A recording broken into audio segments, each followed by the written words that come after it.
Boa noite, professora.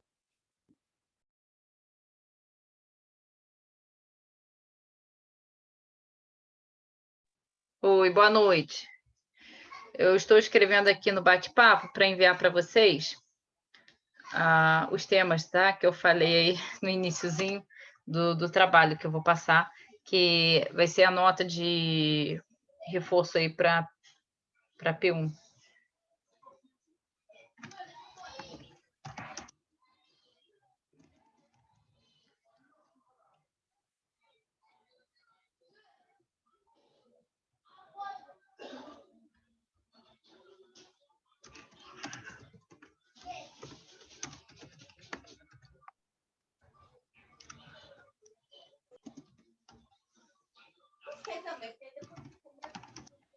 Endócrinas.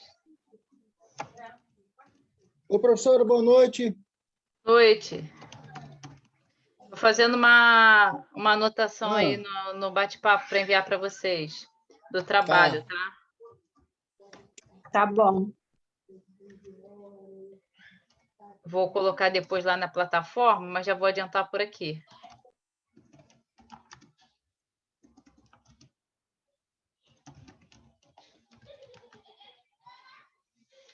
Quatro.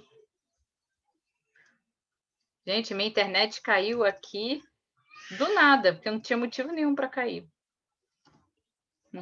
Mas já retomou. Neoplasias.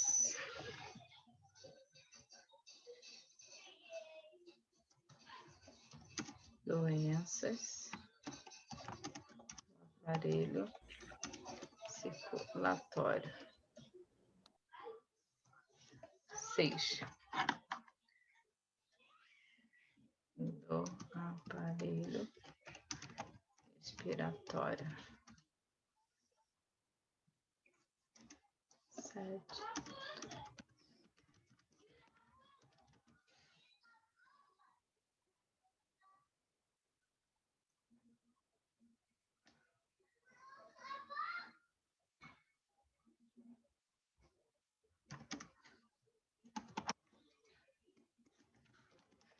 Ver sobre causas do desenvolvimento, sintomas, tratamento e a abordagem do profissional de enfermagem no atendimento. Olha, segue aí no bate-papo.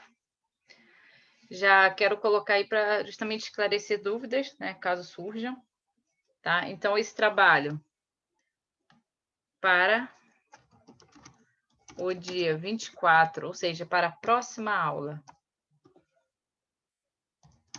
A apresentação na aula, tá? Então, vocês vão pesquisar 3 doenças relacionadas ao tema. Então, eu coloquei aí 1, 2, 3, 4, 5, 6, 7, 8.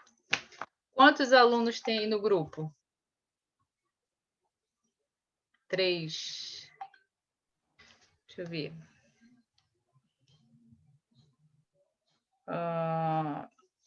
Eu posso... Olha só. Quantos? Aqui online na aula, 15. 15, mas a turma tem o quê? Umas 20 pessoas, não é isso? 2, 4, 6, 8, 10, 12, 14, 16. 3, 6, 9, 12, 15, 16. Então, eu vou deixar fazer em grupo, tá? Ou melhor, em trio. Pode ser feito em trio, tá? Pode.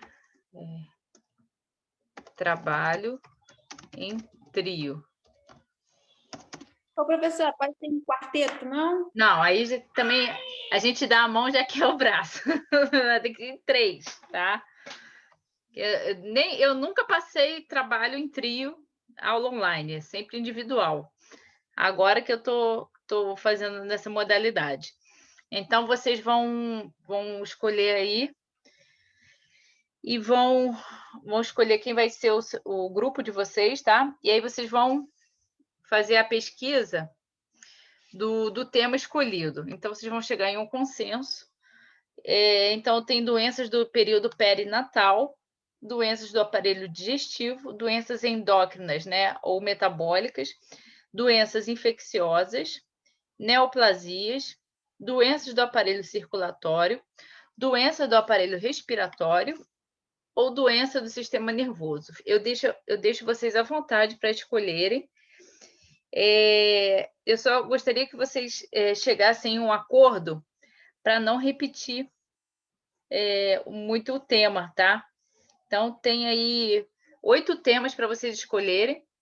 Então, se vocês puderem se organizar, de repente, já ir fazendo essa escolha aí até sexta-feira, no máximo, né, dos temas, e começar a pesquisa para essa apresentação na próxima aula, tá? Vai ser online. E descrever para mim sobre as causas do desenvolvimento, os sintomas, o tratamento e qual é a abordagem do profissional de enfermagem na assistência, tá? Ou seja, a cada uma dessas doenças que vocês relacionarem. Então, eu tenho aqui, vamos supor, doença do aparelho circulatório. Doença do aparelho circulatório, quais que a gente tem? Vamos lá, me ajudem a lembrar aqui que eu esqueci. Quais são as doenças do aparelho circulatório?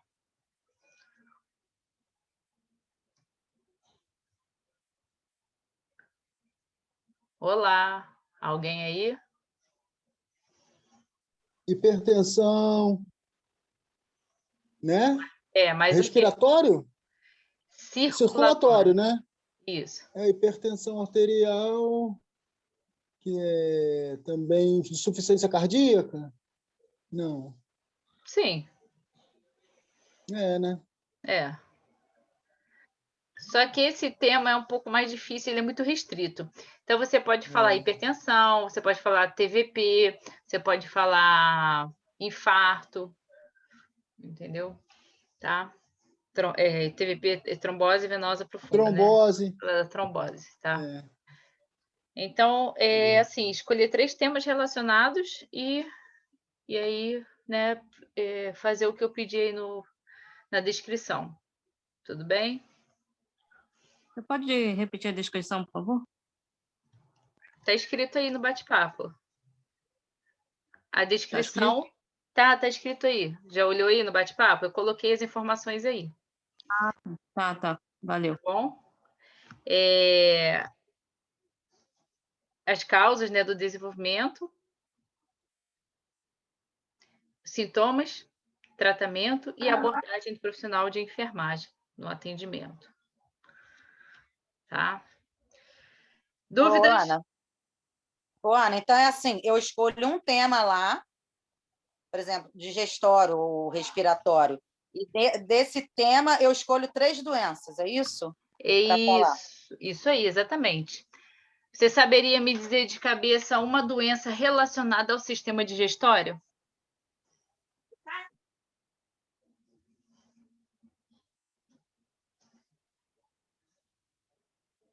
Hein? Úlcera? Gástrica. Gastrite, tá? Que sistema digestório é desde o estômago até o intestino, né?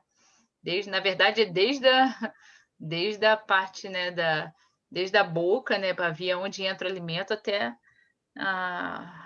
o local, né, até a saída, a eliminação do alimento, tá? O professor, aqui, Oi. parece que a questão número 6 lá repetiu 2 vezes. Que acho que no total ali acho que vão ser 8. São Acho que o 8. 6 ficou 2 doenças com o número 6, tá? Ficou? Deixa eu ver. Detalhe. Mas isso é mole, só ver no final que Verdade. vão ser 8, né? Isso aí. Repetiu, então, é 7 e 8, tá? São 8 temas. Obrigado. Tá. Tá? Aí vocês vão pensando aí, qualquer dúvida, vocês me perguntem aí depois, no finalzinho da aula, tá bom? Então, vamos começar. Vamos lá. Caderno e caneta em mãos.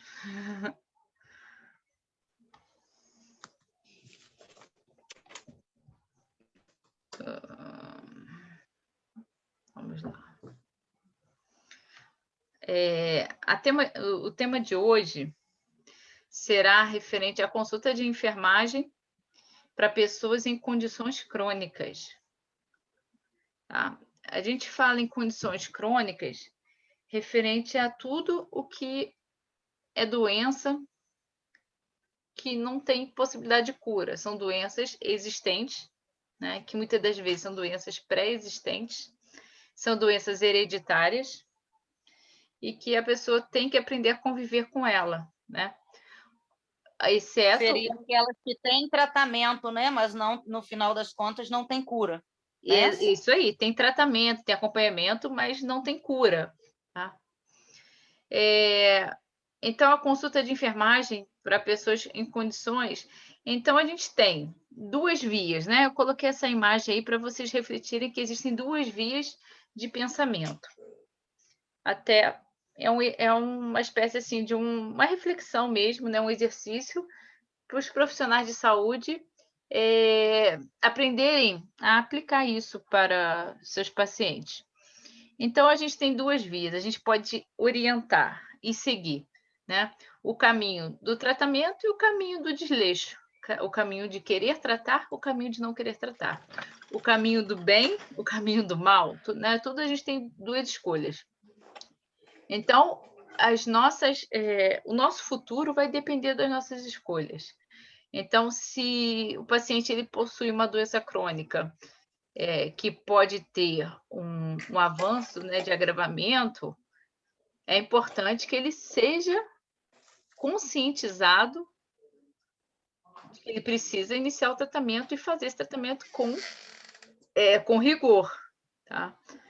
Então, a gente precisa sempre procurar com que o nosso paciente siga o caminho do bem, o caminho da melhor condição.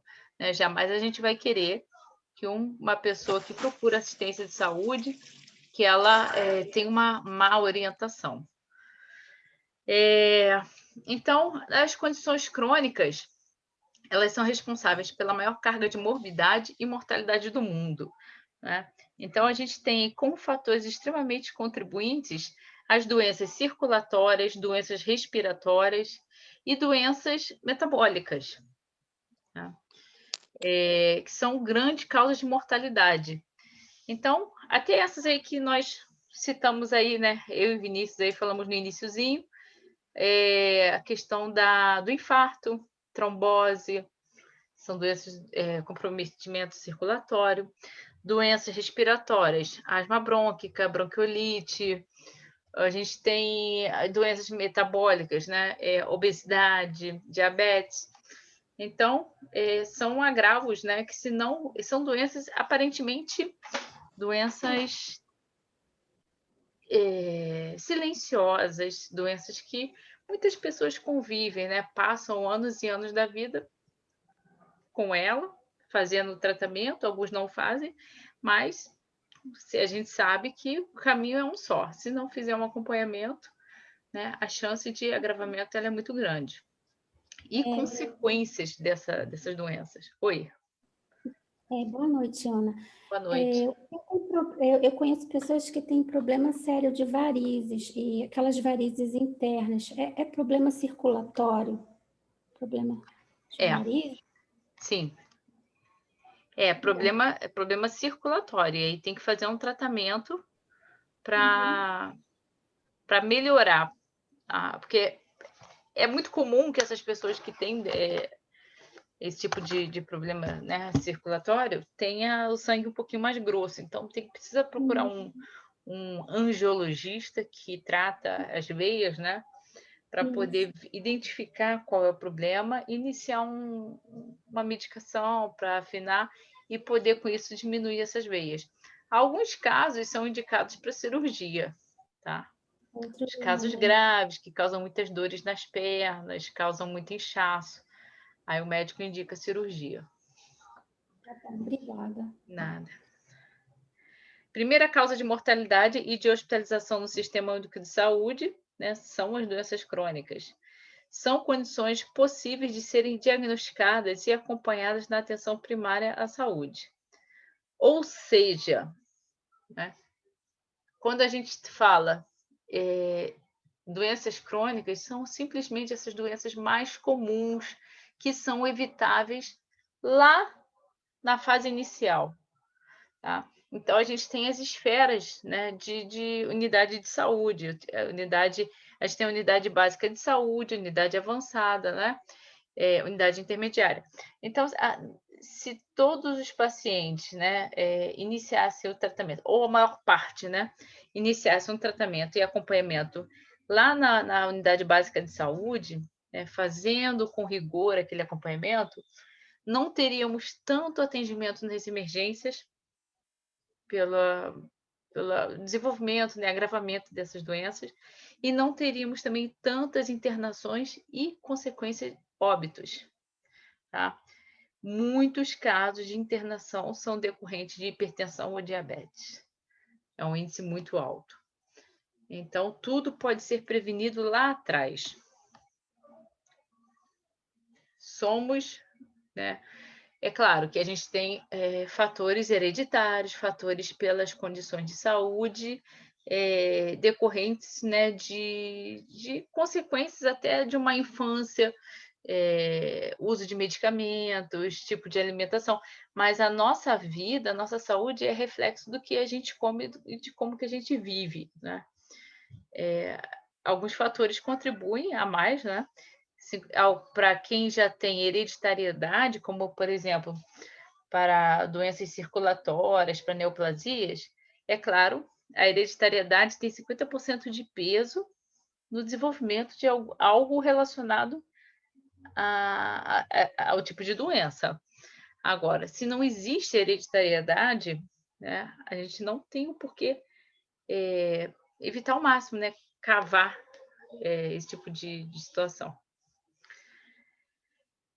Então, as características, né, do tipo de atendimento: multifatorial, início gradual, prognóstico incerto, possíveis agudizações, podem levar à incapacidade, associada à mudança de estilo de vida, processo de cuidado longo e contínuo.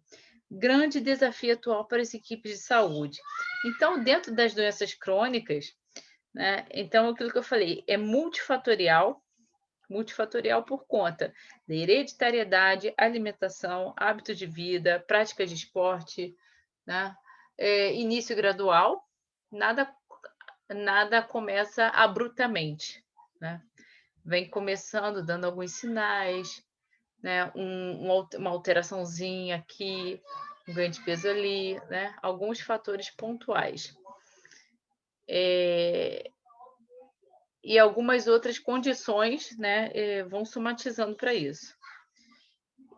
Grande desafio para a equipe de enfermagem, para a equipe de saúde, porque está sempre indo de encontro à reflexão, conscientização da população. Alguns pacientes são realmente...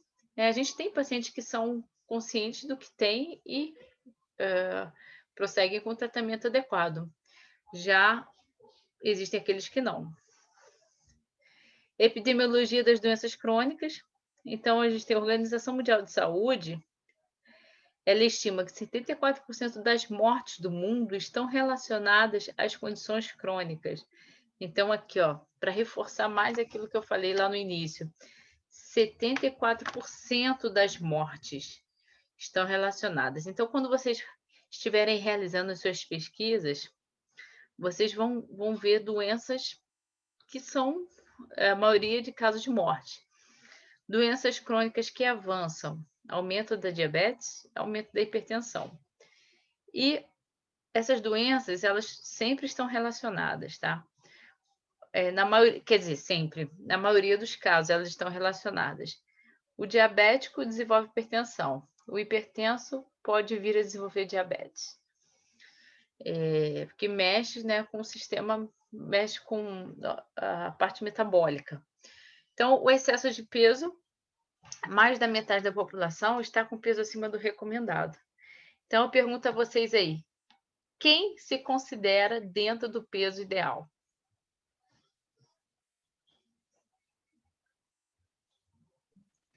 Professor, tem que ver aquela medida, né? IMMC, né? IMC, né? IMC, tá, mas aí você, Vinícius, você se considera, sem fazer o cálculo do IMC, eu quero, assim, Abaixo do uma peso. autodeclaração. Você se Eu tô considera? abaixo do peso. Oi? Eu me considero abaixo do meu peso. Eu poderia pesar mais. Você acha que Pela poderia minha pesar mais? altura, pela minha altura, eu estou pesando. Pô, quando eu consigo chegar a 74, eu tenho 1,86 m, eu podia pesar mais. Mas 74? isso tudo eu tenho medo disso. Se um dia eu aumentar de peso, eu vou sentir diferença, né? É. Vamos ver aqui, peraí. 1,86 m.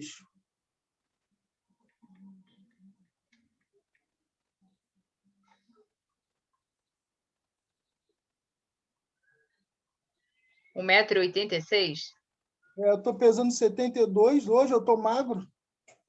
Eu perco peso muito rápido. 1,86 m. Quanto de peso? 73, bota aí. 73. Aqui pede até a idade. Qual a sua idade? 47. Você pratica atividade física?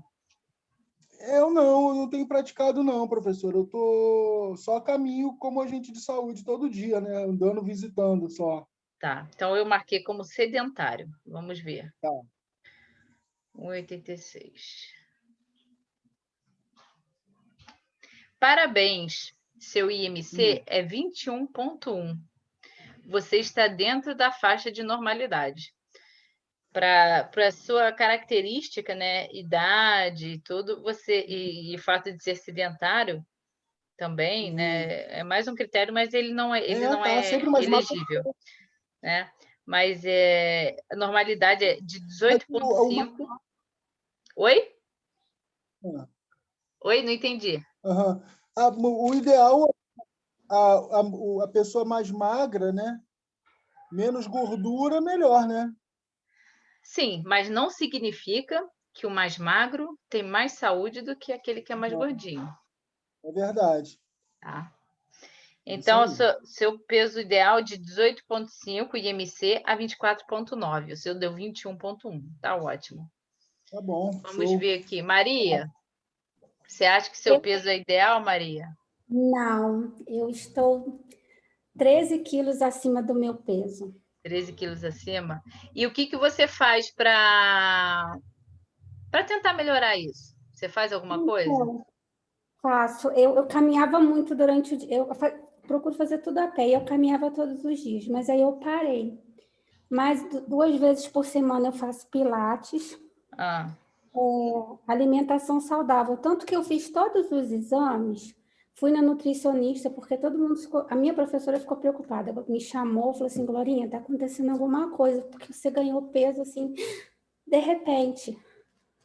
Aí eu fui, fiz os exames, estava tudo direitinho. A nutricionista falou que pode ser porque eu tô chegando na idade da menopausa, né? Tô com 48, já vou fazer 49. E eu ganhei Pode. peso assim. Você quer fazer o seu cálculo de IMC? Ah, não, tá acima muito. Tá, tá bom. Eu tenho 1,53 m, eu devo estar pesando 70. Não posso, eu vou tomar um.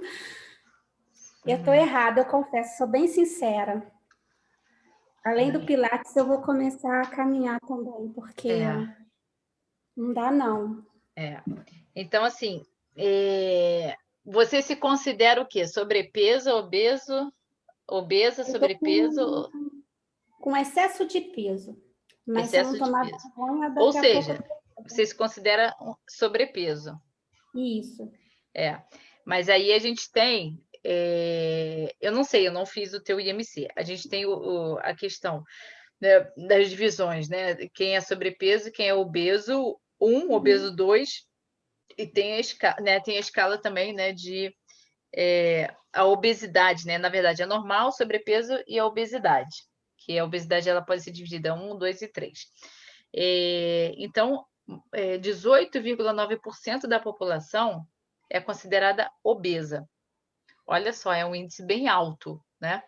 A gente considera, então, que essas pessoas, elas são doentes crônicos, elas precisam de cuidados, tá? Possivelmente, não existe só a obesidade nessa pessoa, ela tem doenças associadas, como hipertensão e diabetes, tá? O que com certeza não é o seu caso, você não está na faixa de obesidade, você está abaixo disso. Então, é muito importante, por conta, inclusive, da sua idade, que já faça, né, volte a atenção aí realmente para evitar agravamentos aí da sua saúde, tá? Então, assim, são fatores, a obesidade é uma doença que mais acomete, é uma das que mais acomete os brasileiros. Agora, o que leva a isso? Falta de tempo, né? Vida corrida. Aí, às vezes até economia de dinheiro para poder, né, não gastar com uma refeição, que às vezes sai cara, e compra um lanche na rua, substitui uma alimentação saudável por um lanche, né? A correria come, ou a alimentação desregrada também. É importante o horário de alimentação. Então, a gente, como que a enfermagem, né, contribui para isso, né? Como que a enfermagem pode contribuir com o fator obesidade?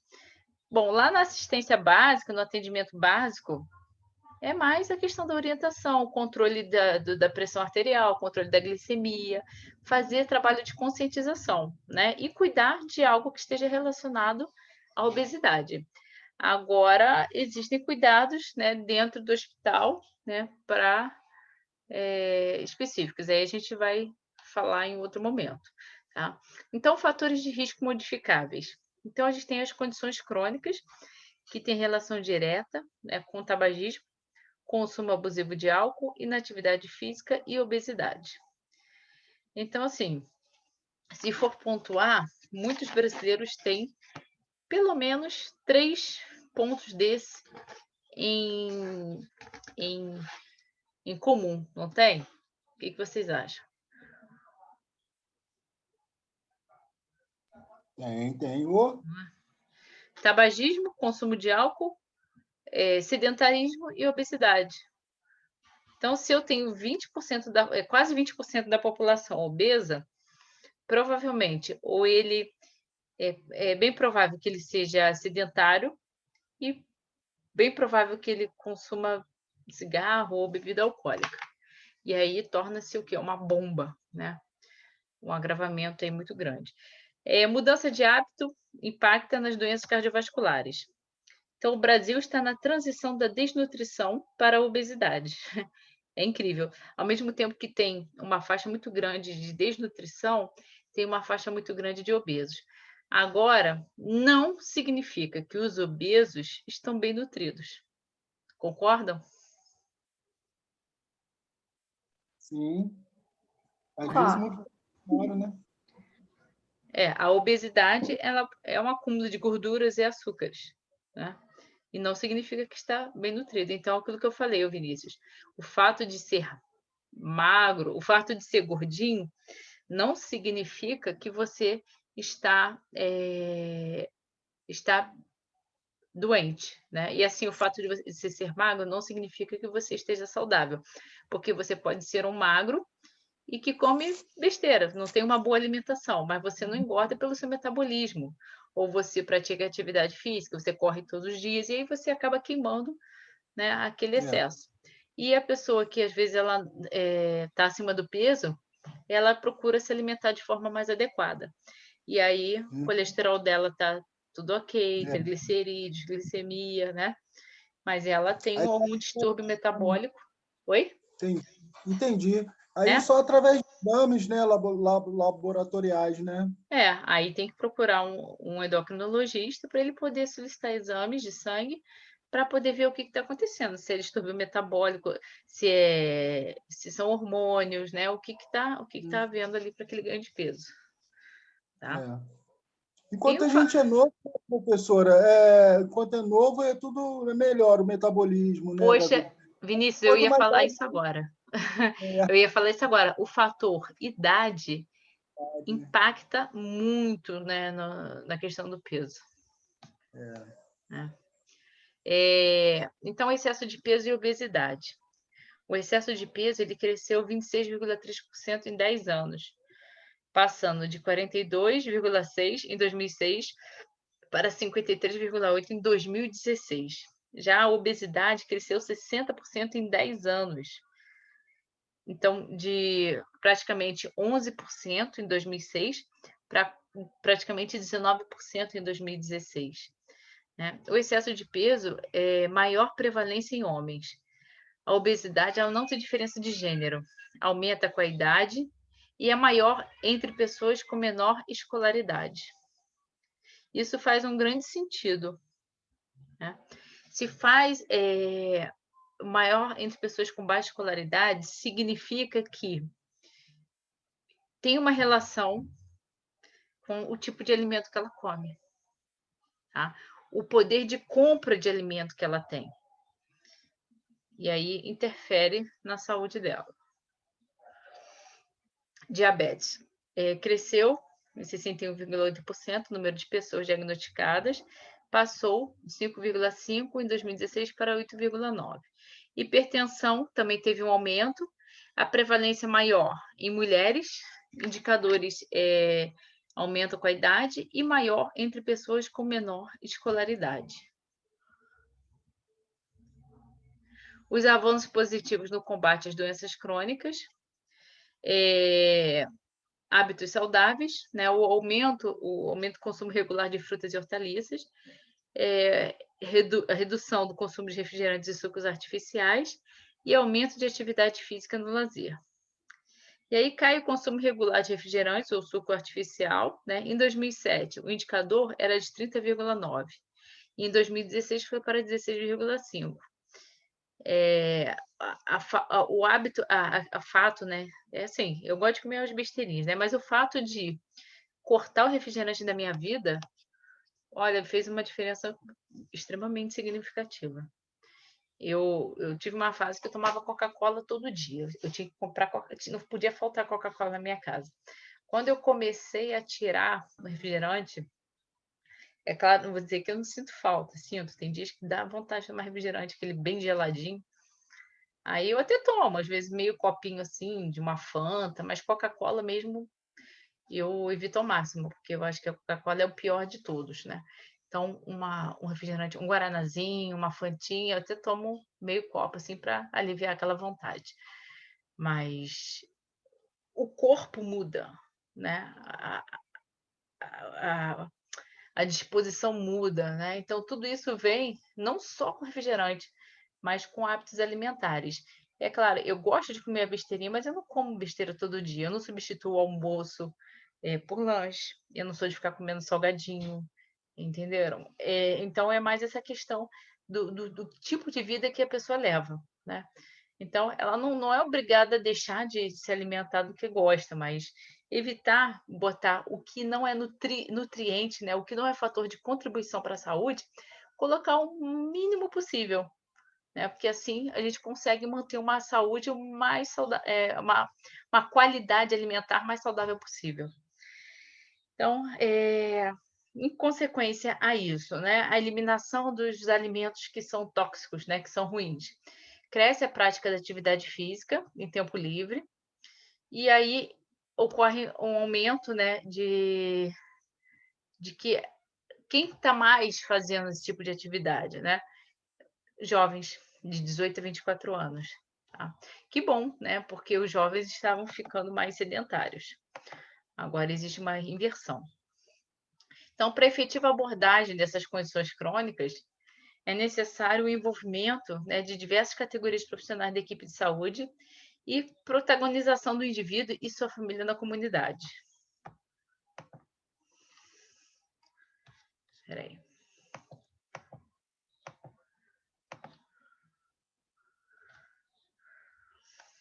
A organização da rede de atenção à saúde. Então, a gente tem a portaria 4279, que estabelece as diretrizes na organização da rede de atenção à saúde. A gente tem as linhas de cuidados prioritárias, doença renocardiovascular, diabetes, obesidade, doenças respiratórias e câncer. Elementos que compõem a rede de pessoas em condições crônicas. Então, a gente tem a unidade básica de saúde, que é o centro da saúde, né? Onde estão os profissionais para auxiliar em todo o contexto. E existem, né, outros órgãos que estão integrados ao SUS também para auxiliar esse cidadão. Aí, em adesão, né, à contribuição do serviço de saúde, nós temos a consulta de enfermagem. Então, em 1925, iniciou consulta de enfermagem, né, teve início lá na Unidade Básica de Saúde, consulta de enfermagem para doenças venéreas, ou seja, doenças sexualmente transmissíveis. Em 1958, a Organização Mundial de Saúde introduz funções médicas delegadas, gestantes sadias, posteriormente crianças sadias. Tempos depois, né, entre o período aí da década de 50 e 60, iniciou-se o combate à tuberculose. E já existia um manual de serviços, ou seja, um protocolo, como cuidar, como identificar um paciente com tuberculose, como tratar dele. Em 68, uma mudança de nomenclatura para consulta de enfermagem. Então, já se fazia, já era uma prática, né? A consulta de enfermagem, ela é feita pelo enfermeiro, tá? Ela é a prática de avaliação no contexto geral para chegar a um diagnóstico de NANDA, né? O que pode estar referenciando, né? Qual é a referência daquela patologia com a condição em que ele vive, em que ele se alimenta. Então, é bem assim, se eu tenho a alimentação desequilibrada, quais são os riscos de desenvolvimento de doenças que eu terei? Doenças cardiovasculares, doenças endócrinas, doenças renais, né? E é dessa forma. A consulta de enfermagem, eu tenho o processo de enfermagem, que é um instrumento metodológico que orienta o cuidado profissional de enfermagem e a documentação da prática profissional. O SAI, a sistematização da assistência de enfermagem, organiza o trabalho profissional quanto ao método pessoal, instrumentos, tornando possível a operacionalização desse processo de enfermagem. Então, eu tenho a SAI e tenho hipertensão.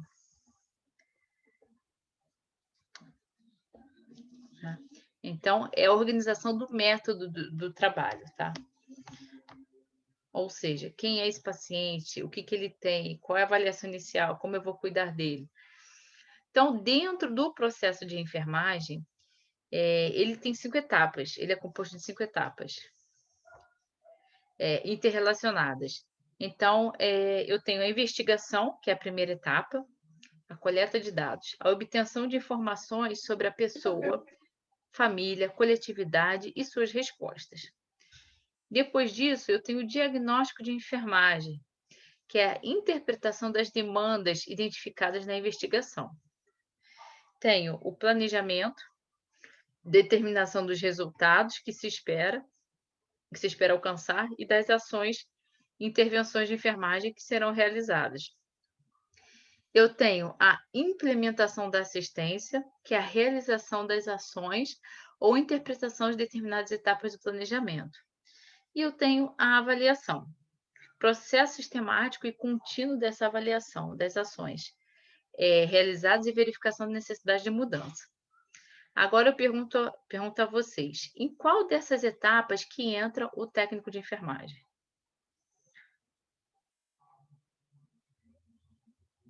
Investigação e coleta de dados? Não.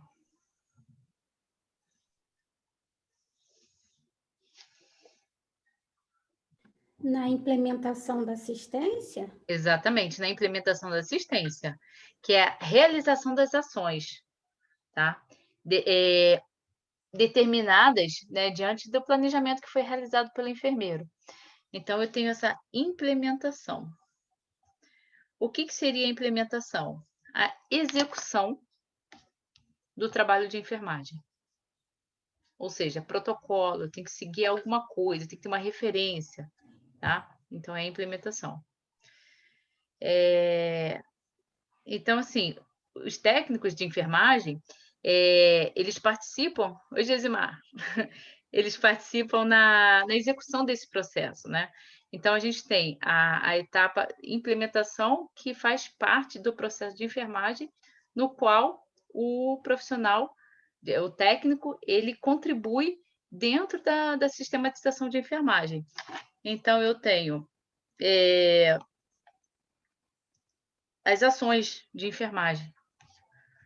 Essas ações, elas estão inseridas no processo de cuidar. Então, quando eu falo de cuidar de um paciente com um distúrbio metabólico, né, dentro de uma unidade hospitalar, eu tenho a prescrição médica, né? Primeiro, eu tenho que ter o diagnóstico médico. Como que é feito o diagnóstico médico? Feito mediante os exames complementares e avaliação clínica.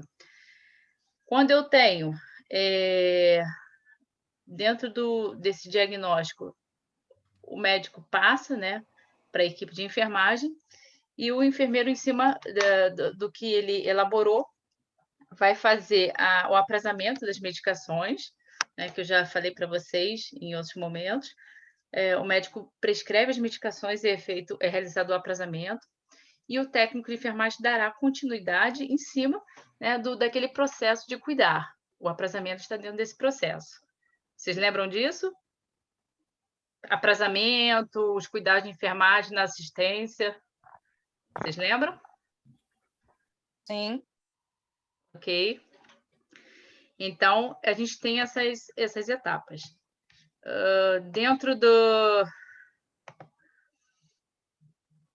Aí a gente tem a questão da linguagem padronizada, que aí é implementada em cima da sistematização de enfermagem, que é o que eu falei para vocês aí anteriormente, que o enfermeiro vai fazer essa sistematização, né, através das 5 etapas do planejamento, tá?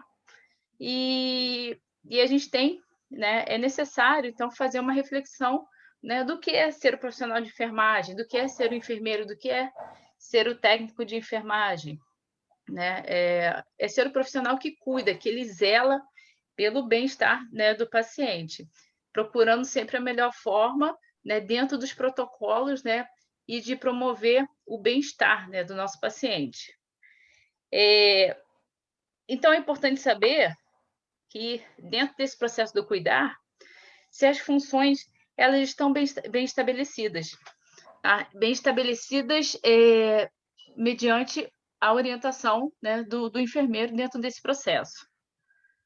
Então, quando é prescrito a realização de um procedimento, a realização quando é prescrita a medicação, né, o técnico de enfermagem ele tem que ter sabedoria se aquela medicação ela está está de acordo com aquela quantidade, com aquele volume prescrito, dentro da posologia ideal.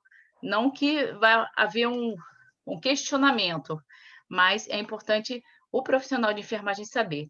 Porque se passou pelo enfermeiro, o técnico tem que ter habilidade, tem que ter esse conhecimento também para poder filtrar. Porque o técnico é que realiza o procedimento, que realiza a administração do medicamento. Tá? Então, é importante ter o conhecimento e a coerência na hora de fazer um determinado procedimento. E, quando a gente fala de cuidado, de administração de medicamento, a gente fala de zelar pela vida do paciente, porque existe uma alta, né, taxa de óbitos por conta de erro profissional. E erros profissionais por conta de medicação errada, quantidade errada de infusão de medicamentos trocados. Então, tem que fazer um sentido. Se eu tenho um paciente que ele está internado por descompensação de glicemia, eu não posso administrar um soro glicosado, né? Vai que o médico passou errado. Ele tinha vários prontuários, na hora de escrever, ao invés de escrever soro fisiológico, ele prescreveu soro glicosado. Aí você vai lá e bota instala o soro glicosado no paciente. Você vai matar esse paciente, provavelmente. Né? Porque às vezes pode acontecer erros, né? Oi? E também, né, professor, eu me deparei, pode acontecer os erros, né? E você pode conseguir ver o erro antes que ele aconteça, que o fato seja consumado, né? Isso aí. Isso que é importante, Vinícius, é você ter o olhar crítico, né? E a sabedoria de que você captou e evitou, né, uma situação que pode levar, né, a um agravamento do seu paciente. Essa semana eu passei por uma situação, eu fiquei sabendo de uma situação, porque, além do que, né, professor, tem o responsável por doença circulatória para prescrever, não é o clínico geral, geralmente elas passam para o cardiologista, para o especialista, né? Ele sim que vai poder fazer aquela medicação. O clínico geral, ele pode também, mas às vezes ele comete uns erros, né? Pode cometer uns erros, aí esse que é o complicado, né? Eu acho. Isso aí. E para isso que existem, né, as especialidades médicas, as especialidades, né, na área de enfermagem, para que cada profissional tenha uma habilidade maior em determinada área, né? O técnico, né, posso dizer no geral, né, o técnico e o enfermeiro, ou seja, a equipe de enfermagem, tem que estar preparados para atuar em qualquer área, né? Tudo, né? Tudo. Então, quando a gente está falando em intercorrências clínicas, a gente está falando de qualquer tipo de doença que pode surgir, desde a tuberculose até, né, o diabetes, ou né, uma outra doença respiratória, né, ou alguma outra coisa relacionada, e algumas vezes até doenças que extremamente raras. Então, tem que saber, Você pode alertar, né? tem que ter. Pode sinalizar. Acho que o microfone do Paulo está ligado aí. Tem que ter essa habilidade. Tem que ter essa habilidade, né, para conhecer, né, pesquisar, perguntar e procurar, né, se informar dos cuidados no geral. Deixa eu ver aqui. A gente tem os protocolos de enfermagem, né, que também já citei para vocês. Protocolo se constitui como uma ferramenta para essa normatização e ampliação da clínica, né, dentro do processo aí do cuidado do enfermeiro nos diferentes pontos da rede de atenção. Então, já citei para vocês os protocolos, né, que existem dentro de hospitais. Vocês lembram quais são esses protocolos? Alguns, os mais básicos que existem, as POPs. Vamos lá? Professor, não estou lembrando, não. Priscila, alguém? Só o Vinícius que está falando aqui. Gabriela, Ingrid. Na admissão, quando o paciente chega, pegar o nome, a idade, perguntar se ele tem alguma doença crônica, alergia a algum medicamento. Isso. Não deixa de ser um protocolo, né? Porque é estabelecido um padrão. Então, o paciente foi admitido, precisa, então, fazer a admissão desse paciente, né? Então, admissão no setor. Isso aí, perfeito. Se ele tem alguma queixa de alguma dor, de alguma coisa que esteja incomodando, e anotar tudo que for possível. Isso. E qual é a importância dessa avaliação, dessa anamnese, Maria? Para o técnico conseguir fazer um diagnóstico correto, porque vai passar essas informações, porque ele que vai dar continuidade, né? Ele vai passar pelo médico, o médico vai examinar, vai prescrever, mas é o profissional, o técnico, que vai dar a continuidade do tratamento do paciente. Então, ele tem que ter todas essas informações. Tá, mas eu te pergunto, o técnico é que faz o diagnóstico? Não, é o médico. Ele passa pelo médico, né? O médico é que examina, é que prescreve, mas é o técnico que vai ficar o tempo todo com o paciente, cuidando dele, zelando para que ele, né, se recupere. É importante essa avaliação, né? E que, na maioria das vezes, né, se for um paciente crítico e tudo, o enfermeiro acompanha, né, esse processo aí de admissão, né? E passa, né, para que o técnico ele tenha esse acompanhamento e veja mais de perto o seu paciente, porque cada técnico fica designado, né, com o cuidado de uma enfermaria dos seus pacientes, né? Não posso dizer para vocês hoje em dia que é 1 ou 2 pacientes por profissional, né? Tem circunstâncias que vocês estarão, né, mais mais envolvidos com uma quantidade maior, né? Então, é importante conhecer realmente cada um deles, né, designados. A gente tem... Peraí. Então, é isso que eu digo com relação às POPs. POP de cuidado, a lesão, prevenção de lesão de pressão, né? Já falei isso aí também para vocês. O que normalmente é descrito em protocolo de lesão por pressão?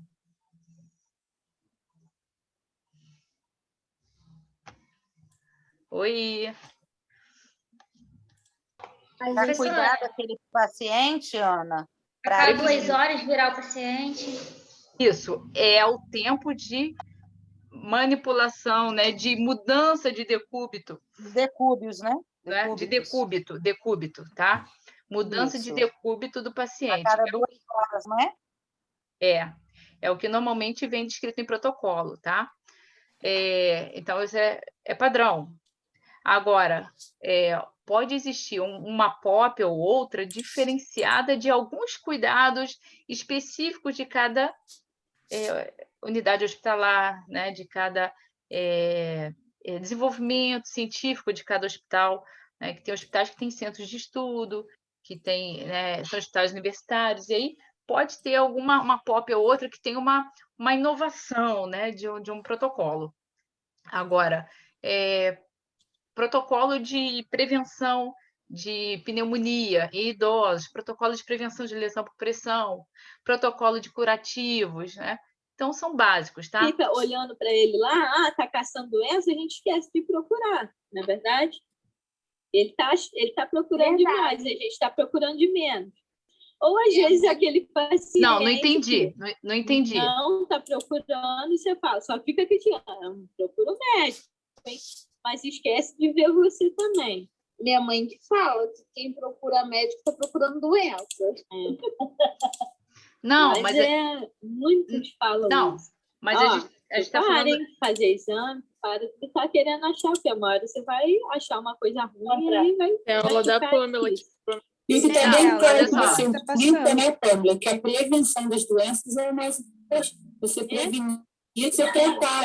Acho que é o Paulo que está vendo a aula da Pâmela. Está entrando uma outra o aula. Paulo. O Paulo está aqui Gente, também. o que está acontecendo aí? Então, o Paulo está vendo a aula da Pâmela aí, eu acho. Isso, da Pâmela não, da Ana Carolina. Isso. Então, olha só. Toda ela aí no médico lá que estava sentindo isso, sentindo aquilo. Quem está falando? Aí o médico foi procurando os fundamentos, né? Eu acho que o Paulo... Gente, eu acho que está com alguma interferência aí. Silencia o Paulo, professor. Silencia o Paulo, que ele está vendo outra aula. E aí, ele vai até o óbvio que não dá tempo, né? O dela já estava... Pronto. Eu acho que estava uma interferência ali da aula do Paulo na nossa. É isso? Professora... Então, vamos seguir aqui. Professora. Oi? Oi, professora Carol. Diga. Me dá um minutinho, porque eu tenho que entrar na outra turma ainda. Desculpa atrapalhar, eu sei que vocês estão numa discussão muito boa. Não, eu estou aqui Gismar, aprendendo um monte de coisa já. Eu acho que houve uma interferência aí entre salas. Eu estou vendo também, professora. Eu estou aqui tentando até entender o que o Paulo fez aqui, mas também bagunçou minha tela toda. Entendeu? Eu fiquei confusa. Ué, o que é isso? Estou falando? Que coisa... Eu também estou vivendo a mesma coisa com você aqui. Para você ter ideia, eu não estou te vendo mais, entendeu? Lado a lado. Mas agora eu consigo. Agora eu te encontrei aí, ó. Que horrível, cara, que horrível. Bagunçou minha tela toda aqui também, mas tudo bem. Vocês estão me vendo, pelo menos, pessoal? Eu estou te vendo. Vocês estão vendo, Gesimar? Eu estou. Eu não. Deixa eu ver. Eu estou vendo. Está me vendo? Oi. Eu estou. Então, pessoal, vamos lá. Ana, deixa eu dar uma atrapalhadinha, 5 minutinhos na tua aula, que eu preciso dar um recado à turma, né, para a gente fechar aqui uma discussão rápida. Então, pessoal, olha só. Eu vim aqui rapidinho para dar um recado para vocês. Vocês estão acompanhando aí, né, a questão do cenário da pandemia dentro do mundo, né? Os jornais estão televisionando o tempo todo. E aí, eu não sei se vocês já acompanharam, os municípios aqui próximos, como Vassouras, Miguel Pereira, Mendes e outros municípios, estão na bandeira vermelha. Bandeira vermelha, ela significa que nós estamos com mais de 90% de leitos, né, ocupados. Ou seja, a gente já atingiu 90% dos leitos.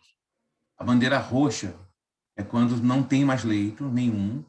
E aí, quando você fala de 90%, você tem que pensar o seguinte, assim, às vezes 90%, para poder bater 100, é um leito só. Um hospital tem 10 leitos, tem um leito só disponível, né?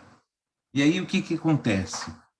Nós trabalhamos na faculdade atendendo às legislações, né, do MEC, do Ministério Público, os decretos federais, do governo federal, do governo estadual e do governo municipal.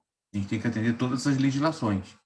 Então, às vezes, é muito comum o governo municipal liberar, o federal bloquear, ou o municipal libera, o Ministério Público vai lá e bloqueia a ordem. Então, eles não conversam entre eles, estão perdidos, né? Eles que eu digo, os governos, certo? E aí, assim, por conta desse cenário e do alto índice de contaminação que a gente está vendo acontecer, semana passada nós tivemos um caso de um aluno contaminado, né, mas graças a Deus ele não estava na faculdade, do curso de gestão pública, né? E aí assustou muita gente isso, porque é o que eu falei, uma coisa é você cuidar das pessoas dentro da faculdade. Quando vocês estão na faculdade, a gente cuida de toda a segurança, fica ali preocupado com o afastamento das carteiras, vocês terem cuidado de ter suporte de álcool gel em todos os cantos da faculdade. Então, assim, mas quando vocês saem da faculdade, a gente não tem domínio da vida de vocês lá fora. Vocês devem ter escutado falar que na semana passada foi interrompida uma festa de estudantes em Vassouras com 250 estudantes aqui, né, que estão fazendo uma festa clandestina. Você vê que falta de responsabilidade no momento que a gente está vivendo o luto, as famílias estão vivendo o luto, né? Mas, assim, enquanto está dentro da faculdade, a gente consegue fazer. Fora da faculdade, a gente não consegue. Bom, diante desse cenário, né, a gente respeita o decreto, e tem um decreto estadual que diz que os cursos da área de saúde, né, que são o curso de vocês se encaixam, eles podem ter aulas práticas, certo? Presencialmente, desde que a faculdade adote as medidas de segurança. É o que a gente fez até agora. Desde que, aí eles citam no decreto, desde que os municípios não estejam em bandeira vermelha. E aí, o que aconteceu essa semana, ontem, na verdade, ontem foi divulgado que os municípios vizinhos aqui nossos estão todos com bandeira vermelha, inclusive o município de Miguel Pereira, né? Tá todo mundo vivendo esse pânico aí, esse pesadelo dessa doença, certo? Diante disso, a faculdade achou por bem comum, né, adiar, suspender as aulas presenciais dentro do campo da faculdade. Então, todas as aulas presenciais, elas vão ser suspensas por 10 dias. Ou seja, vocês têm aula presencial da professora Pamela na sexta-feira. A partir dessa semana, vocês não vão ter aula, vocês vão ficar 10 dias, do dia 17, que é hoje, até o dia 27, sem aula da sexta-feira. As aulas remotas, elas continuam, elas permanecem, certo? A turma 3, a turma 1, na verdade, ela está em estágio. Eu acabei de sair de uma reunião com eles agora. Nós tivemos que suspender o estágio deles. Então, eles não vão fazer estágio durante 10 dias também, certo? Eles estavam lá dentro do estágio, tiveram que parar. Vocês, a gente vai ter que adiar a aula prática da sexta-feira. O adiamento não é cancelamento. Significa que a gente vai repor as aulas que foram adiadas. Então, ou seja, lá no final do módulo, quando estiver terminando, a gente vai fazer as aulas de reposição, a gente vai adiar o calendário de vocês para mais 10 dias, para fechar esse conteúdo que vocês deixaram de ter. Sim, nas aulas de sexta-feira. Como eu disse na outra turma, eu vou repetir para vocês. Eu sei que não é uma decisão fácil, não é uma decisão muito agradável a todos, pode gerar algum tipo de questionamento, por isso eu podia muito bem só publicar o comunicado e deixar vocês aí com a informação, mas eu conversei isso com o Paulo, falei, Paulo, eu prefiro ir publicamente até eles numa aula e explicar para que eles entendam que, primeiro, não é uma decisão nossa, é uma decisão atendendo a um decreto estadual, né? Segundo, a gente não está pensando somente na gente está pensando na coletividade. E aí eu quero registrar para vocês que Ah, eu não queria parar, eu queria ter minha aula sexta-feira. Cara, mas não é o seu desejo, é o desejo da coletividade, é a segurança da coletividade que está falando mais alto agora. A gente precisa pensar num todo, e não só pensar em mim. Porque vocês vão ali fazer a aula prática, vocês saem dali, vocês vão para casa, vocês têm família, né? Vocês têm mães, avós, e filhos, e a gente fica muito preocupado com isso. Então, a gente achou prudente a suspensão por 10 dias das aulas práticas, ou seja, de vocês somente as aulas de sexta-feira, vocês não terão até o dia 27 de março. Próximo dia 27 de março, vocês vão receber outras orientações, que a gente retorna ou a gente não retorna. Vai depender de como a gente vai evoluir. Mas qualquer adiamento que nós tenhamos no nosso calendário, ele vai ser reposto. Então, vocês não vão perder isso em nenhum momento. A gente está se preocupando com isso também. Ok? Então, eu quero que fique claro para vocês que a maior preocupação nossa nesse momento chama-se segurança. Não só a segurança de vocês, mas a segurança dos nossos funcionários, dos nossos professores. A gente precisa contar com essa segurança agora. Segurança dos familiares de vocês, quando vocês voltam para casa. Então, a gente tem que pensar em tudo isso nesse momento. Ok, pessoal? Paulo, você quer falar alguma coisa? Deixa eu dar uma boa noite a todo mundo aí, né? Falar da preocupação, da tristeza de ter que tomar essa medida, né? Porque a gente está tomando essa medida com vocês e está tomando essa medida com a turma que está à frente de vocês, que já estavam no campo do estágio. É triste, é impactante, mas é necessário. O cenário, pelo que todos nós estamos vendo, e vocês agora, profissionais de saúde, estão vendo que a situação está bastante complicada. Os municípios, o município de Miguel, os nossos municípios vizinhos, estão todos em bandeira vermelha. Isso significa que quase toda a totalidade dos leitos de UTI estão cheios, estão ocupados. Já temos aí cidades próximas, Seropédica, Itaguaí, que já estão na bandeira roxa, que já está numa situação de quase colapso da saúde. Juiz de Fora só também. tem uma solução, é a gente tentar... Aonde? Juiz de Fora, bandeira roxa. Juiz de Fora. Pois é. Só tem uma forma da gente tentar colaborar aonde a gente pode. É reduzindo o caminho do vírus, a transmissão do vírus. E a gente, como escola, a gente tem essa preocupação com vocês, com a coletividade, com as famílias de vocês, com os nossos professores, com os nossos funcionários. E por esse motivo, por mais que a gente ache que atrapalhe bastante a nossa vida, mas a gente tem que entender como uma medida de prevenção, tá? Vamos torcer para isso passar logo, tá bem? Obrigado, Gesimar, boa noite. Pessoal, alguém tem alguma dúvida, alguma pergunta que vocês queiram fazer? Estamos à disposição de vocês. Não, tranquilo, tudo bem, obrigado. Show. Tranquilo, pessoal? Então, reforçando, a partir dessa semana, sexta-feiras, vocês não vão ter aula prática no campus de Miguel Pereira. Vão aguardar a liberação dos 10 dias para que a gente possa orientar vocês. E esses 10 dias vão ser repostos no final do módulo. Tudo bem? Tudo bem. Tudo bem. Tá. As aulas continuam, as aulas remotas permanecem, tá? Isso aí, a aula remota permanece. Não é férias, não. Normalmente. Não é férias, não. São só das férias da professora Pamela só. O resto a gente continua com as aulas aí. Ok? Ok. Pessoal, a gente não consegue agradar todo mundo, mas, infelizmente, é o que a gente pensou na coletividade de vocês, tá? Muito obrigado a todos aí. Uma boa aula aí. Professora, muito obrigado. Desculpa invadir a aula da senhora aí, tá? Boa noite a todos. Boa noite. Boa noite. Boa noite. Tchau, tchau. Boa noite. Obrigado.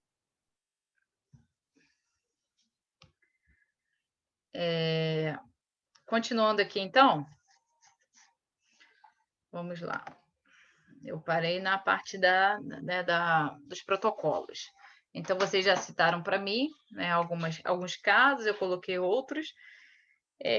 Dentro dos protocolos de enfermagem, né, nós temos objetivos, tá?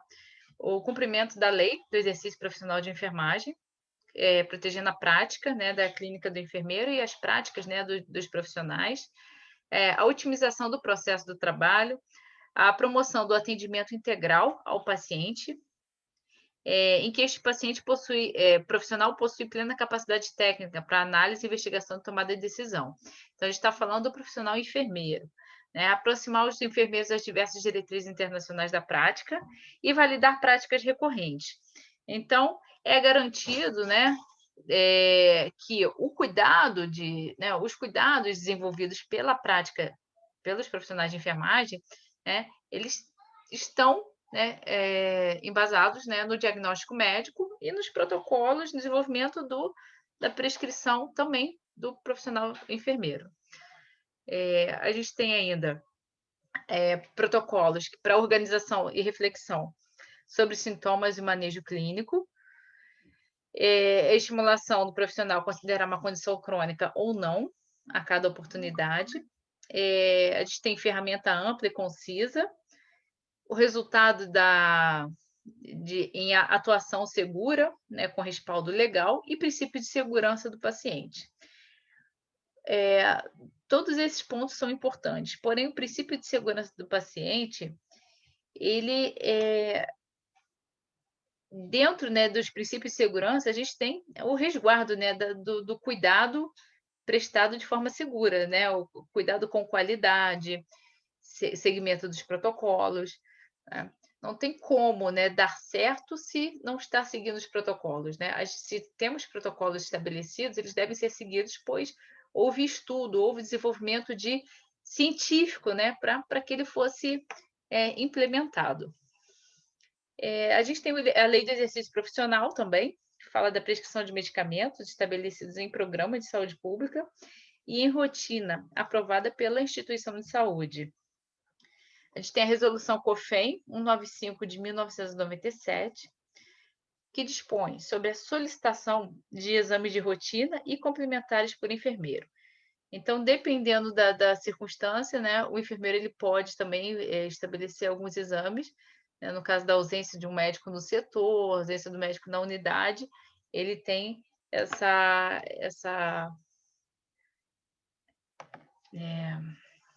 dinâmica aí também, né, essa autonomia de solicitação de exames. Nós temos,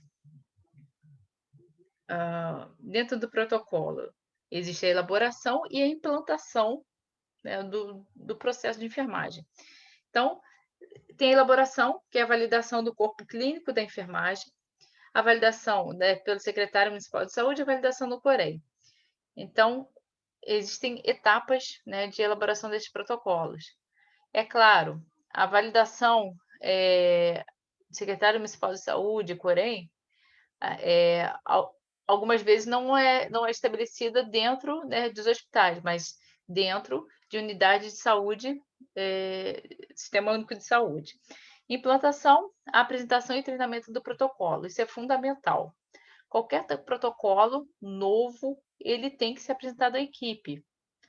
Como é que eu vou implantar, imprimir um papel e colocar lá dentro de um book, dentro de um livro, e falar, olha, deem uma lida lá nos cuidados que devem ser feitos a partir de agora, né, nesse caso, nessa circunstância. Não é assim. Tem que reunir toda a equipe, né, e o enfermeiro passar para toda a equipe como são os cuidados, para justamente estabelecer, né, a relação de cuidado, né, e paciente e esclarecimento de dúvidas. Ampliação de ações, oficinas de diagnósticos, intervenções, reuniões e as práticas em conjunto. Então, dentro dos desafios, né, da consulta de enfermagem para a pessoa em condição crônica, existe a adesão ao tratamento, né? A adesão ao tratamento é um dos fatores que mais contribui para o controle e estabilização da doença. Então, o que a gente precisa, né, orientar o paciente? Eu não estou dizendo ao paciente que esteja internado, né? Estou dizendo no momento em que o paciente está procurando uma unidade básica de saúde, fazendo acompanhamento, para que aquela doença não venha a se agravar, né? Como eu citei já para vocês, o momento clínico, o momento intra-hospitalar e o momento da consulta ambulatorial, no qual ele acompanha aquela doença. Quando ela se agrava, começa a desenvolver doenças crônicas, doenças que venham agravar a saúde, ocorre o momento da internação. Então, lá na unidade básica de saúde, é importante fazer a conscientização, né, de características, né, mediante, né, as características pessoais, verificação da condição socioeconômica e cultural, para o entendimento da linguagem, com relação até à medicação, sabe ler, sabe fazer um acompanhamento de pressão, né, pressão arterial?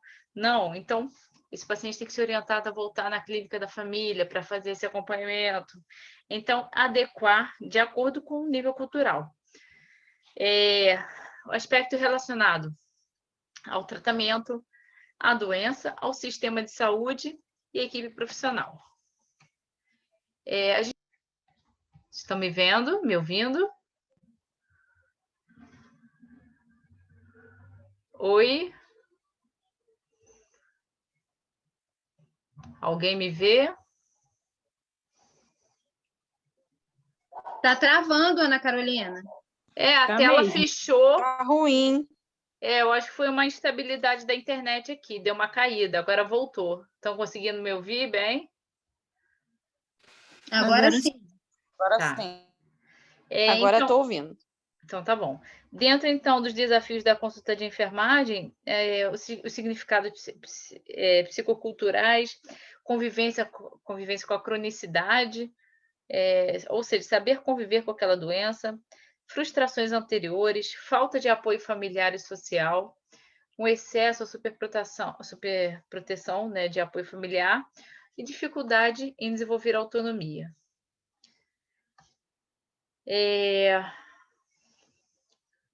Então, a atenção centrada na pessoa em toda a sua rede de relação.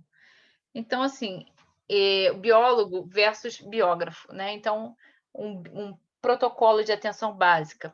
Então, a história da pessoa, como ela entende e convive com a sua enfermidade, qual a sua capacidade para o autocuidado, né? Também é uma reflexão. Qual sua vulnerabilidade? Quais os seus valores e sentimentos envolvidos? Qual a sua rede familiar, comunitária e social? Pode ser muito fácil para mim, para cada um de vocês, entenderem: eu sou hipertensa, eu sou diabética e vivo bem com isso. Tá, mas na nossa cabeça, agora para uma pessoa que não está preparada para uma doença, não tem estrutura para manter um tratamento, que não tem conhecimento, que não tem estudo, né? Quais são os medos, os riscos, né, que ela corre? Então, a gente tem que pensar nisso. Quando existe uma internação, o que será que ela pensa que vai acontecer? Será que ela tem ideia do que pode, né, de qual nível de agravamento que ela pode chegar com relação àquela doença? Então, o ciclo do saber ao fazer. Então, dentro do processo, a gente tem sentir, a gente tem a percepção da enfermidade, querer, tem que ter motivação, né, para poder querer, o fazer, né, para poder assumir o autocuidado. Querer e fazer, isso é extremamente importante. E o saber, ou seja, o empoderamento.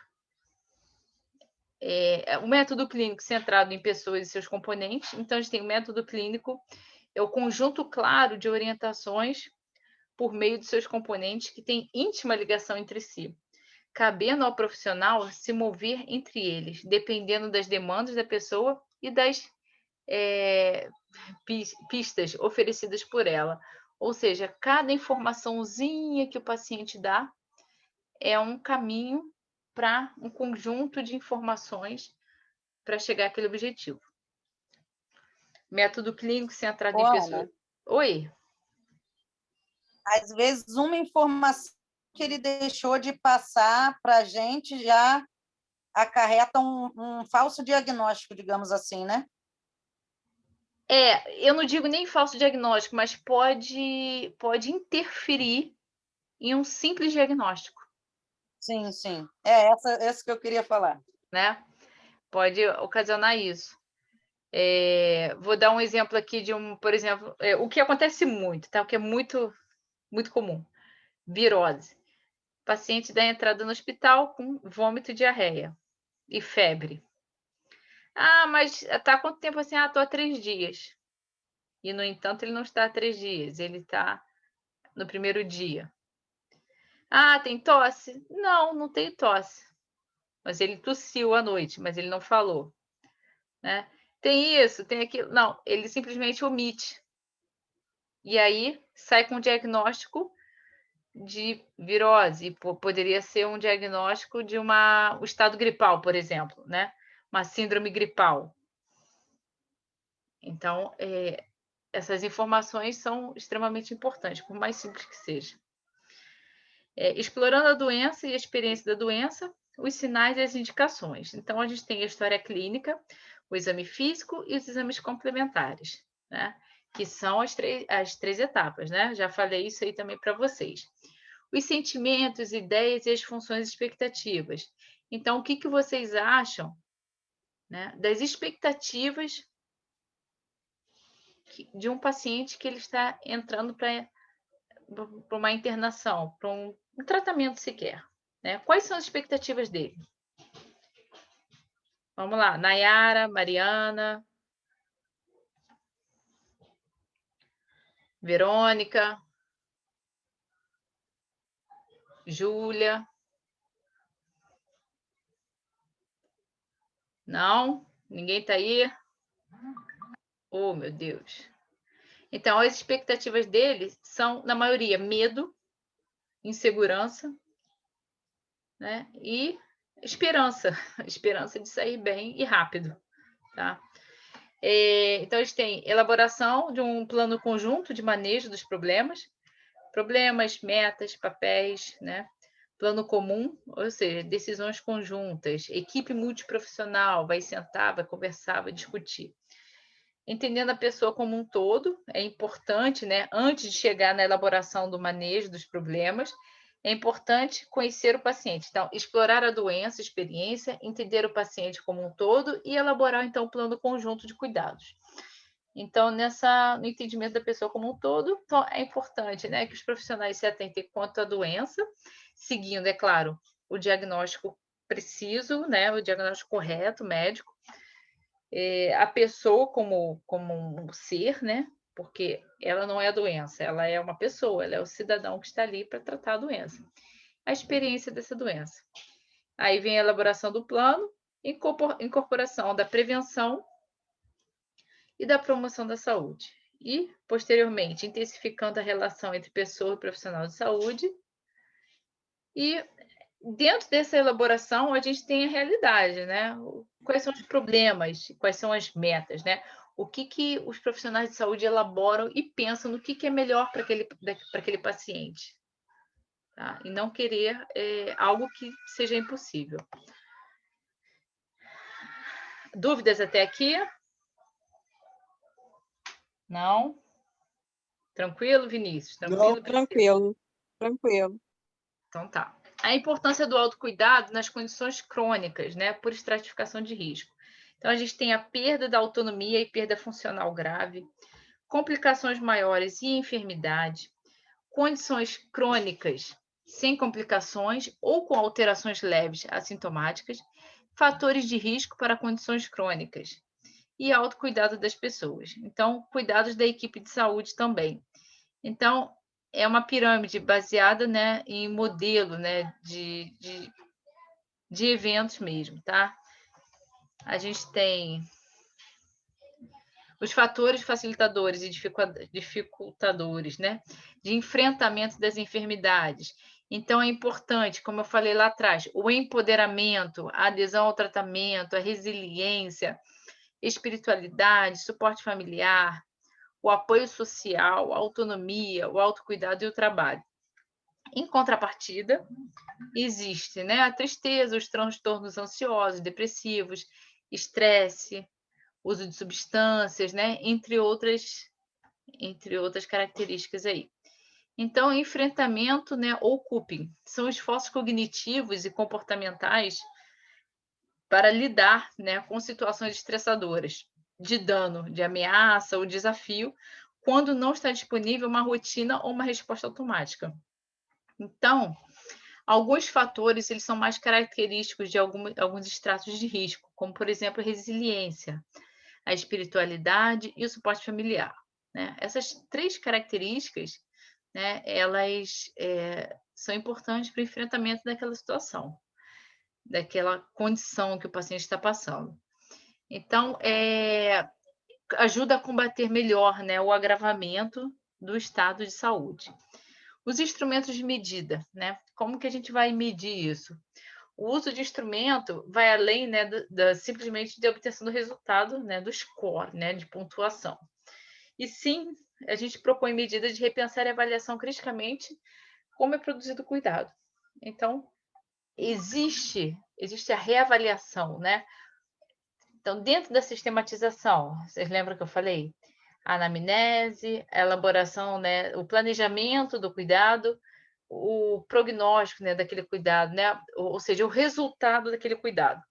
Então, mediante o resultado, nós temos a análise crítica, né, que ela pode ser boa ou não, pode ser ótimo, o meu planejamento deu certo e evoluiu bem, ou não deu certo, precisamos rever. Aí é necessário fazer uma reavaliação. Não é necessário utilizar todas as ferramentas para todos, né? Todos os pacientes.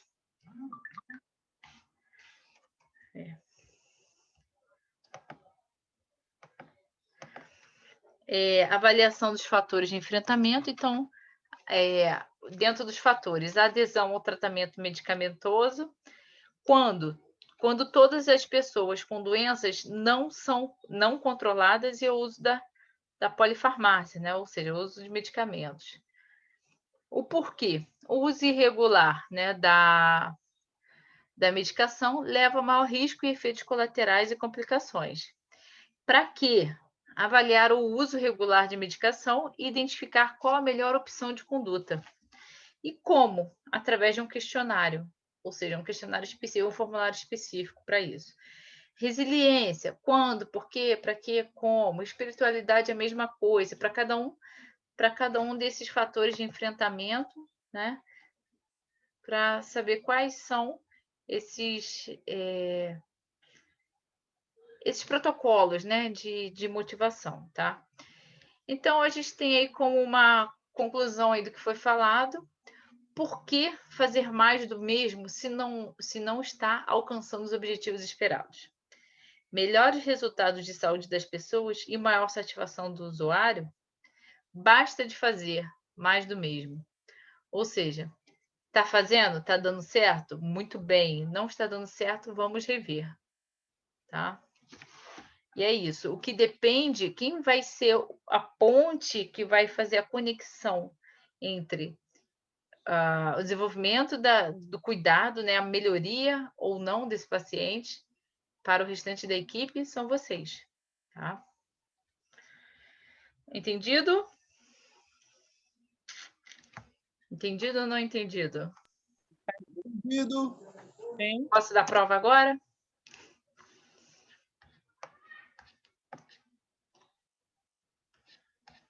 Vocês não estão acreditando em mim, né? Aí não, né, professora? Não, pode para os outros. Não mais, professora. Tem que ler mais um cadinho.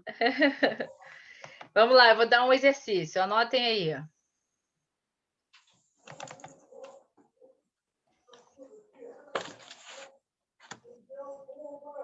Posso? Pode. Só um minutinho, estou procurando minha caneta aqui, perdi aqui, peraí. Pode. Na implementação de enfermagem,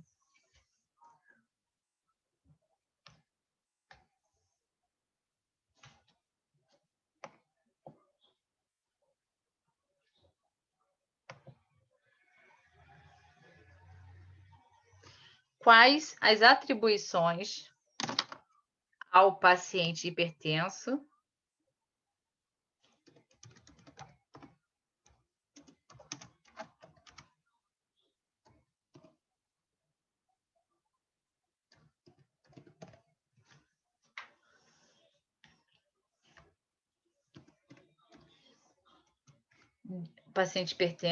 diabético na unidade de clínica médica? Ou seja, paciente hipertenso e diabético na unidade de clínica médica.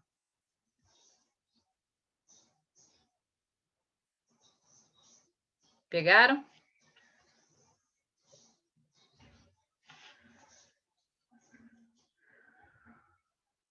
Sim. Ok, beleza. Primeiro, Podem tratar fazer. o paciente como um todo. Sim, mas como é isso, né? Na implementação de enfermagem, quais as atribuições? Atribuições são os cuidados de enfermagem, tá? Ao paciente hipertenso e diabético na unidade de clínica médica.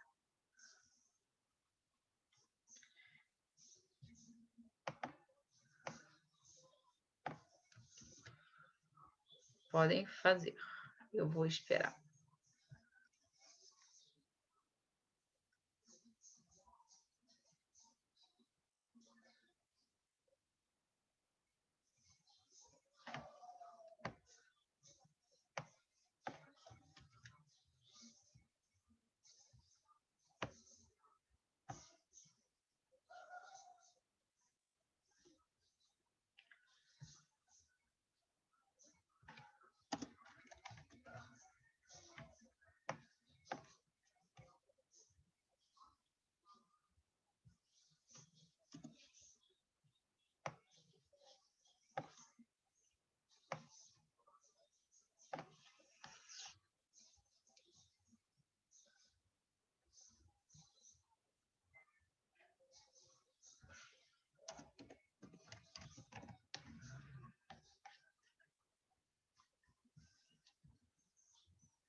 Caiu, Vinícius?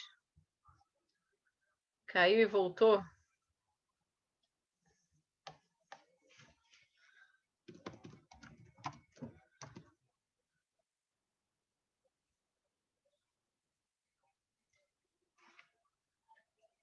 Eu vou querer que vocês coloquem... Tá, depois eu vou querer que... Depois que vocês apresentarem o trabalho, eu vou querer que vocês coloquem na plataforma, tá bom? No AVA.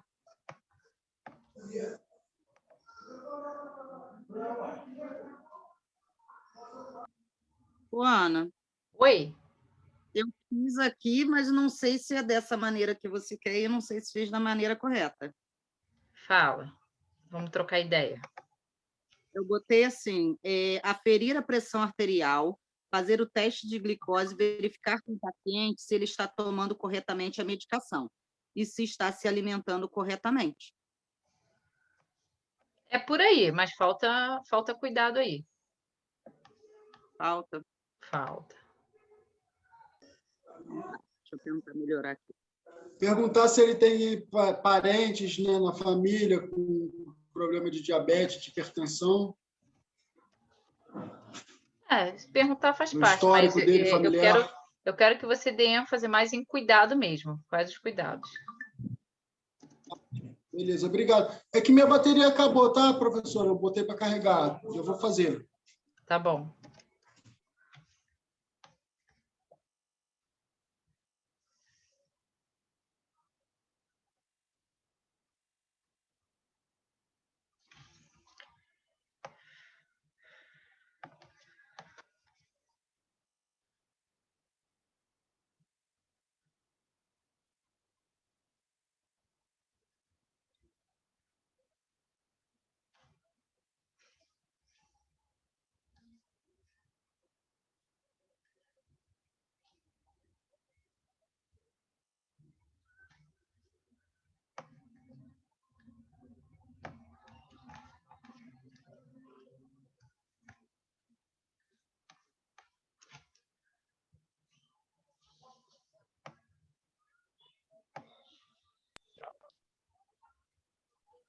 Professora, pode falar que eu botei? Pode. Botei: esse ambiente deve ser o mais tranquilo e confortável possível para que o paciente se sinta bem. Aí tem que ter a monitorização da pressão arterial, dos sinais e sintomas, dos pulsos, do uso de medicamento, peso e altura. Um deles. Uhum. Mas pode botar mais aí, mais algumas coisinhas. Vou terminar de colocar. Professora, glicemia capilar, né? Aferir a pressão. Se tiver em jejum, né? Eu não entendi, porque eu tinha achado... De quanto em quanto tempo a verificação da glicemia? De quanto em quanto tempo a aferição da pressão? Ah, sim. Pelo menos uma vez por semana, né? Hã? É muito pouco, uma vez por semana. Pouco, né? Dentro do hospital, você está falando dentro do hospital. Em clínica médica. Tá. Entendeu? Tá.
Posso falar, professora? Fala aí, Vinícius. Vamos ver se a minha ficou legal. Botei aferir a pressão, a glicemia, peso, altura, verificar sensibilidade nas extremidades, assim, né? Se está roxo, né? Ou dá observar, né? Não sei se está certo. Se faz ingestão de líquido, como se alimenta? Tem mais? Se faz a Então, alimentação correta. a avaliação, né? O ideal é assim, é a avaliação da alimentação, né? Se ele se alimenta sozinho e se come bem. Com relação à ingestão de líquido, nem sempre é extremamente recomendado, tá? Porque pode levar à pressão arterial. Então, problema de rim também. pode estar relacionado a problema renal, né? A pressão. Então, a gente tem aí fatores como, por exemplo, o que é importante dentro da assistência. Eu vou acabar falando. Protocolo, né, de verificação de pressão, de glicemia, né, os cuidados como a medicação certa, né, os cuidados de banho, arrumação de leito, tudo isso, todo cuidado, né, ao paciente. Não é porque ele é hipertenso diabético que ele deambula, eu não citei que ele é um paciente acamado, né? Então, faz entender que é um paciente que ele deambula, que ele anda. Então, assim, tem os cuidados, né, de rotina também. Cuidado com leito, arrumação de leito, encaminhamento para o banho, orientação quanto à higiene oral, né, encaminhamento para exames. São vários cuidados. Vou deixar vocês terminarem. Porque no caso da clínica médica que eu estava levando para o tratamento tipo no posto de saúde. Não, eu botei aí, em unidade de clínica médica. Clínica médica. Eu não sei o que passou na minha cabeça, que eu estava achando que era tratando em posto de saúde. Não. Eu também. Não, então refaz aí.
E, professora, rapidinho, implementação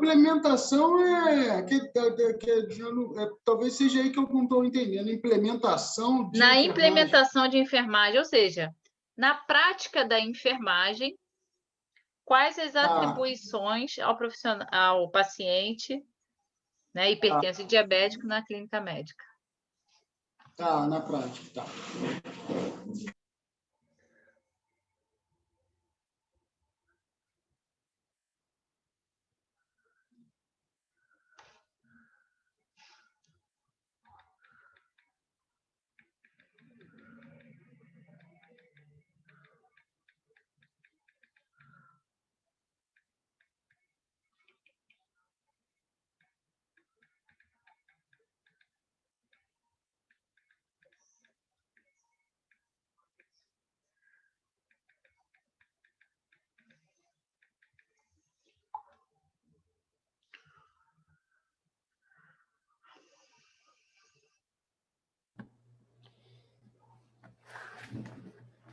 Ana, eu posso tirar uma dúvida de Claro. como eu coloquei?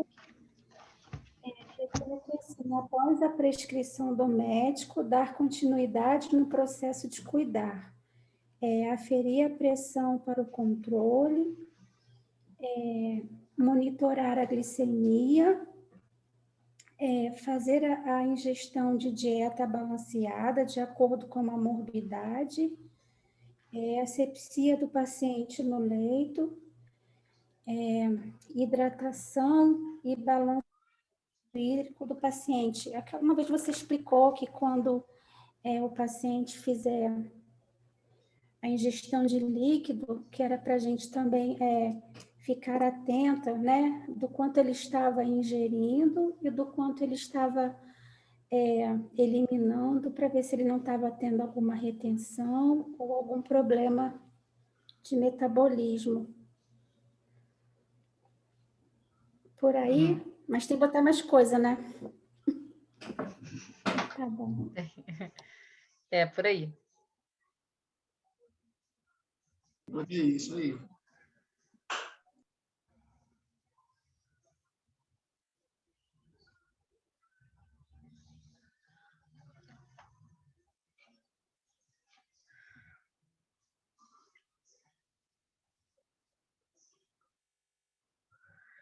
Ana Paula hoje não está presente.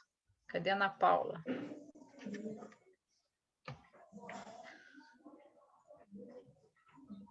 Não sei, professor. E para ingerir, se a medicação vai ser feita via venosa, via oral, entra também? Não? Pode colocar. Pode, né? Pode.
O exame céfalo-caudal, professora, será? Também entra?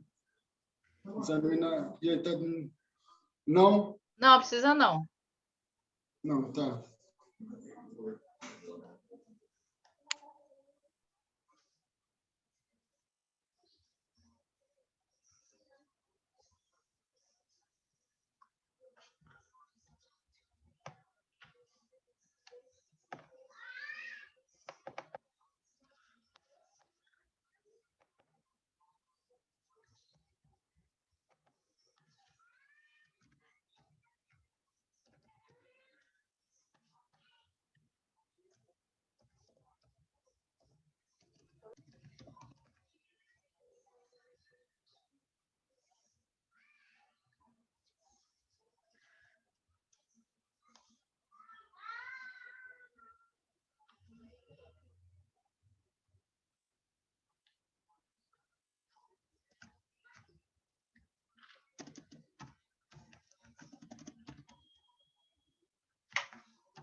E aí? Vamos corrigir? Vinícius, acrescentou mais alguma coisa?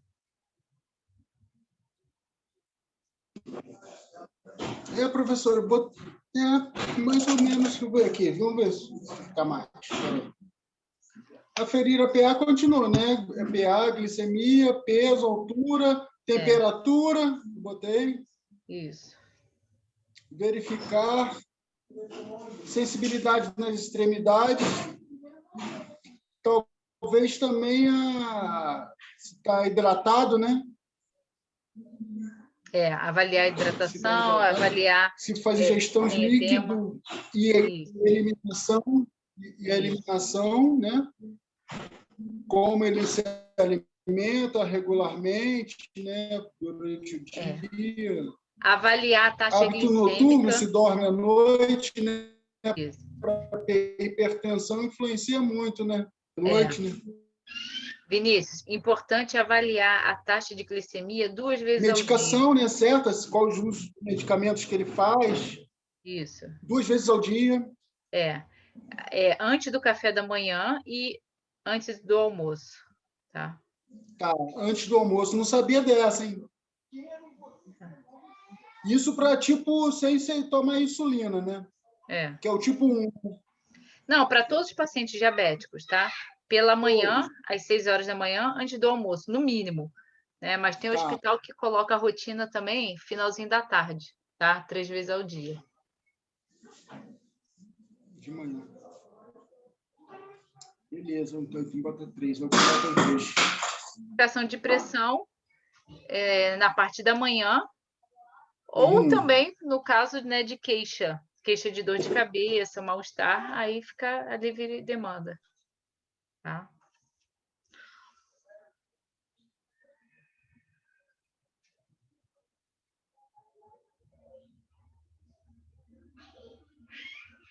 Se ele estiver internado, eu botei a medicação, se vai ser via oral, se vai ser via venosa, né? Isso. Aí de acordo com a gravidade. Isso. Que a venosa é mais rápido o efeito, né? É verdade. Isso aí. Tá bom, professor? Tá legal. Valeu. Melhorou. Eu posso contar mais com a dos outros, tá? Tá. Posso falar? Pode.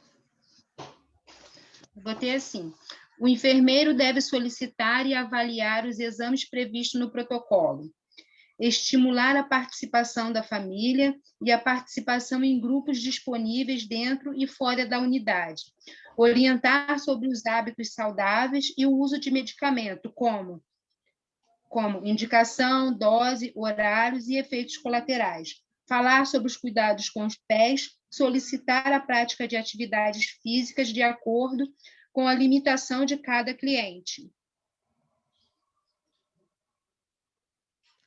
Sim, mas assim, você não falou muito dos cuidados lá dentro do hospital, né?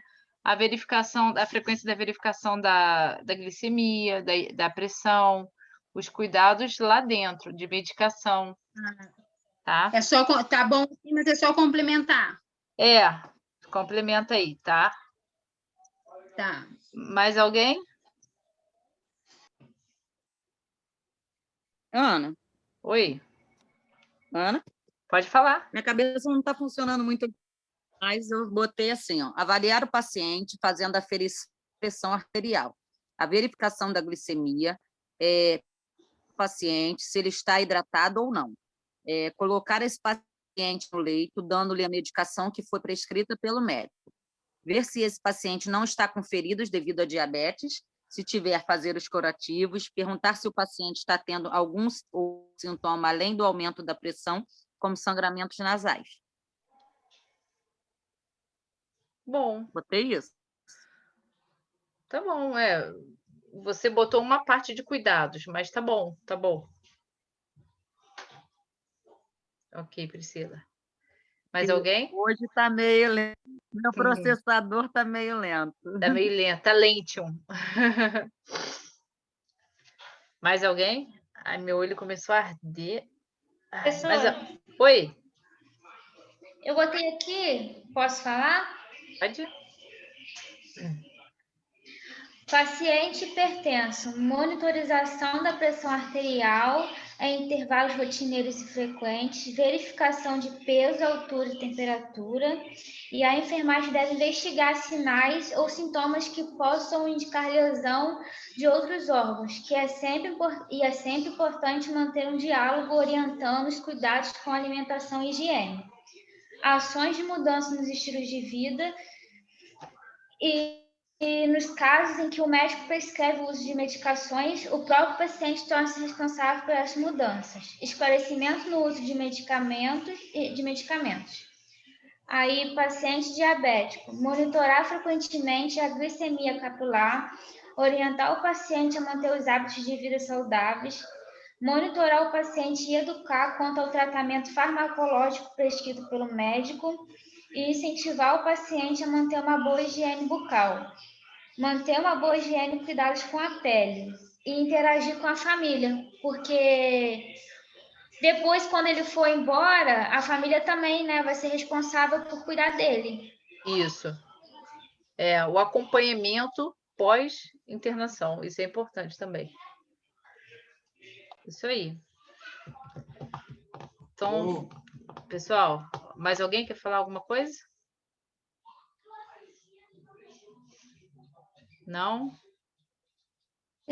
Ana, aquela parte que uma vez você explicou para a gente de quando o paciente tiver, né, sobre esses cuidados, para a gente seguir sempre os 5 certos, ele se encaixa? Sim. Medicamento certo, a dose certa, a via certa, a hora certa, isso e aí. o paciente certo. Eu lembrei disso também. Acho que seguindo esses 5, a gente consegue, né, dentro daquilo que foi prescrito pelo médico, dar continuidade ao tratamento. Isso aí. Nunca esquecer. Ótimo. Boa colocação, né? Eu nunca mais esse negócio da Novalgina que você falou, né, do cuidado quando, né, uma Novalgina parece ser uma coisa simples, mas é uma coisa muito perigosa. É Verdade. E essa coisa dos 5 certos. Da Novalgina, então, naquele dia eu nem dormi. Sério? Sério, eu fiquei assim, gente, que tamanha é a responsabilidade de você aplicar essa medicação num paciente sem saber, né? Eu não dormi, eu fiquei com aquilo assim, porque... E os 5 certos, eu sempre não posso esquecer. Isso aí. Gente, então é isso, tá? Qualquer dúvida, vamos nos comunicando aí ou a gente conversa aí no próximo encontro, tá bom? Então, uma boa noite a todos. Até lá. Boa noite. Tchau. Tchau.